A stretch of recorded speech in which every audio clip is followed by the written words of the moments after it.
বাংলাদেশে গ্যাস সংকট এখন শুধু রান্নাঘর বা শিল্প কারখানার সমস্যা নয়, এটি জাতীয় অর্থনীতিরও বড় চ্যালেঞ্জ। প্রতিদিন হাজার কোটি টাকার উৎপাদন ব্যাহত হচ্ছে, বাড়ছে ব্যয়বহুল এলএনজির উপর নির্ভরতা। অথচ বঙ্গোপসাগরের নীল জলের নিচেই জমে আছে বিশাল গ্যাস ক্ষেত্র। দেশে তীব্র গ্যাস সংকটে আন্দোলন বিশৃঙ্খলা পৌঁছে গেছে সচিবালয়ের গেটে। চরম এই সংকটময় মুহূর্তে যখন গ্যাসের অভাবে কলকারখানাগুলো বন্ধের উপক্রম, হুমকিতে দেশের অর্থনীতি, ঠিক তখনই বঙ্গোপসাগরের তলদেশে চলছে বৈজ্ঞানিক ডাকাতি। অত্যন্ত চতুর কৌশলে পাচার হয়ে যাচ্ছে অতি মূল্যবান প্রাকৃতিক গ্যাস। আর এই বৈজ্ঞানিক চুরির গোপন নকশা ফাঁস করে দিয়েছে চীন।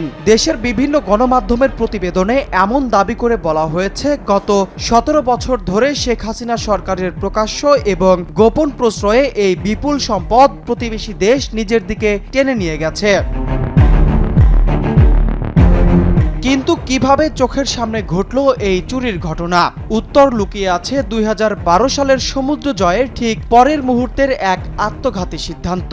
সমুদ্র জয়ের পরপরই বঙ্গোপসাগরে বেশ কয়েকটি গ্যাস ক্ষেত্রের সন্ধান পাওয়া যায়, কিন্তু কোনো প্রকার আন্তর্জাতিক মানপত্র বা যাচাই বাছাই ছাড়াই রহস্যজনকভাবে সেই ব্লকগুলো তুলে দেওয়া হয় ভারতের দুটি রাষ্ট্রীয় প্রতিষ্ঠান ওএনজিসি এবং অয়েল ইন্ডিয়া লিমিটেডের হাতে।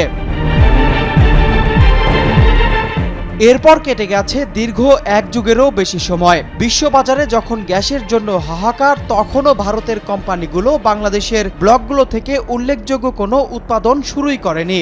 তারা বছরের পর বছর ফাইল আটকে রেখে পুরো প্রক্রিয়াকে নিষ্ক্রিয় করে রেখেছে। বিশ্লেষকদের মতে এটি কোনো আমলাতান্ত্রিক জটিলতা ছিল না, এটি ছিল দিল্লির একটি সুদূর প্রসারী কৌশল। বাংলাদেশের ব্লকগুলোকে পুরোপুরি অচল করে রাখা, যেন বাংলাদেশ কোনোভাবেই সেখান থেকে গ্যাস তুলতে না পারে। প্রতিবেদনে দাবি করা হয়েছে, গ্যাস চুরির এই প্রক্রিয়ায় কাজ করেছে পদার্থবিজ্ঞানের এক চিরন্তন সত্য। তরল বা গ্যাসীয় পদার্থ সবসময় উচ্চ চাপ থেকে নিম্ন চাপের দিকে ধাবিত হয়। ভারত বঙ্গোপসাগরে বাংলাদেশের গ্যাস ফিল্ড ঘেঁষে তার নিজস্ব সীমান্তে অত্যন্ত চতুর উপায়ে স্ল্যান্ট ড্রিলিং পদ্ধতিতে কোনাকুনিভাবে পাইপ ঢুকিয়ে দেয় বাংলাদেশের গ্যাস ভাণ্ডারে। সেখান থেকে শক্তিশালী ভ্যাকুয়াম দিয়ে সজোরে গ্যাস বের করে বাংলাদেশের মাটির নিচে একটি কৃত্রিম নিম্নচাপ তৈরি করা হয়। এর ফলেই সূত্র মেনে বাংলাদেশের গ্যাস সীমান্ত পেরিয়ে ছুটে গেছে ভারতের কৃষ্ণ গোদাবরী বেসিনের দিকে। হুবহু এই পদ্ধতিতে ইরাকের রুমাইলা তেল ক্ষেত্র থেকে মাটির নিচ দিয়ে তেল চুরি করেছিল কুয়েত। বঙ্গোপসাগরে ভারতের নিজস্ব ব্লকে দৈনিক উত্তোলন হচ্ছে 10 মিলিয়ন ঘনফুট গ্যাস। মিয়ানমারও তাদের সীমান্ত খনি থেকে দৈনিক বিপুল পরিমাণ গ্যাস তুলে রপ্তানি করছে। বিপরীতে নিজস্ব অফশোর ব্লক থেকে কোনো গ্যাস পাচ্ছে না বাংলাদেশ। বর্তমানে বাংলাদেশে প্রতিদিন গ্যাসের আনুমানিক মোট চাহিদা প্রায় ৩৮০০ মিলিয়ন ঘনফুট। এর বিপরীতে দেশীয় স্থলভাগের খনিগুলো থেকে মাত্র ১৮৫০ থেকে ২১০০ মিলিয়ন ঘনফুট গ্যাস সরবরাহ করা সম্ভব হচ্ছে। এই সুবিশাল ঘাটতি পূরণে উচ্চ মূল্যে আমদানিকৃত এলএনজি থেকে দৈনিক আরও ১০০০ থেকে ১০৫০ মিলিয়ন ঘনফুট গ্যাস জাতীয় গ্রিডে যোগ করা হচ্ছে। তবে বিপুল পরিমাণ ডলার খরচ করে এলএনজি আমদানির পরও প্রতিদিন দেশের সামগ্রিক জ্বালানি খাতে প্রায় ৯০০ থেকে ১০০০ মিলিয়ন ঘনফুট তীব্র প্রকৃত ঘাটতি থেকে যাচ্ছে।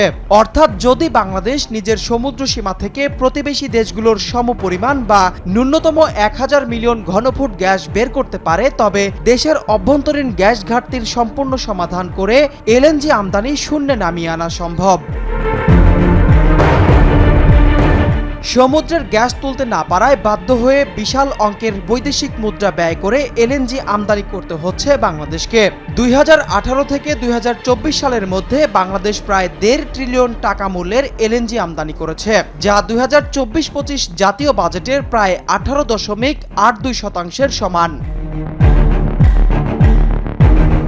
একদিকে দেশের কলকারখানাগুলো গ্যাসের অভাবে বন্ধের ঝুঁকিতে, অন্যদিকে প্রতিবেশী দেশের বৈজ্ঞানিক চুরির গোপন সুড়ঙ্গ, বাংলাদেশের জ্বালানি নিরাপত্তার ওপর প্রকাশ্য আঘাত। এই চক্র থেকে বের হওয়ার সময় এখনই। তারেক রহমান সরকার কি পারবে ভারতের পাতা বৈজ্ঞানিক চুরির সুড়ঙ্গ পথ চিরতরে বন্ধ করতে?